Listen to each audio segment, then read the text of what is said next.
Uh, Hi guys, what's up? Nandito po ako ngayon sa Philippine Heart Center. Uh, Ngayong araw is March 28. Actually, birthday ko po ngayon. Pumunta po ako dito sa Philippine Heart Center kasi meron pong referral ang PGH for cardiac evaluation ko. Ang meron akong um, sakit sa puso. Mababa kasi yung EF ko o yung bomba ng puso. Saglit lang guys ha.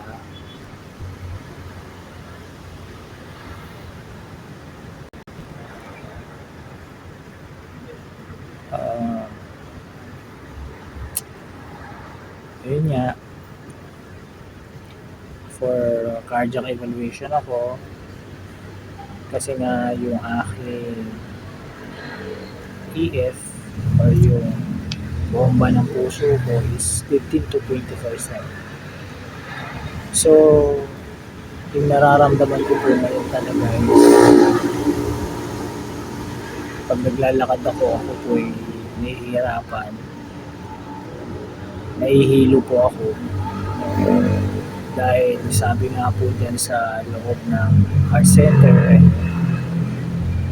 kaya pala ako nahihilo dahil nga mababa yung bomba ng puso ko.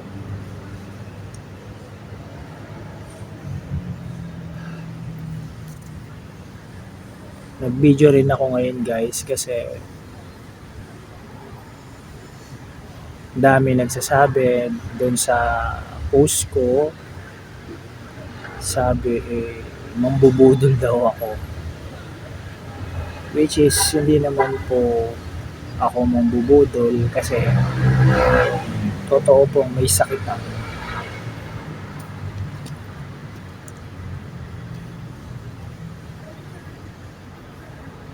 Actually,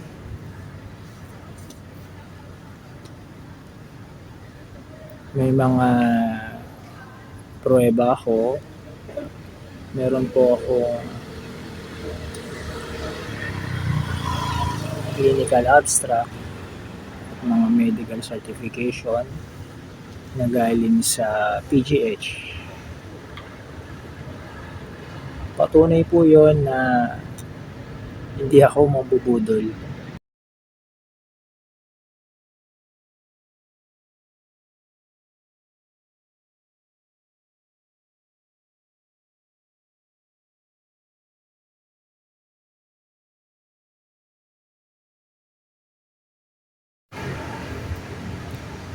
Sa mga nagtatanong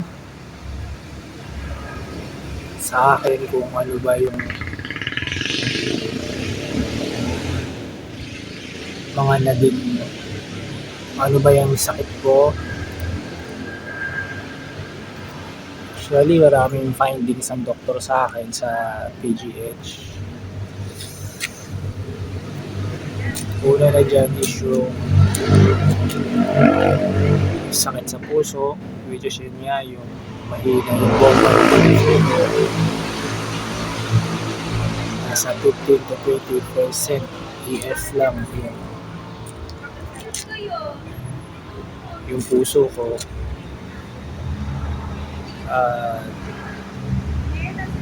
Pangalawa, meron din po ako tubig sa baga.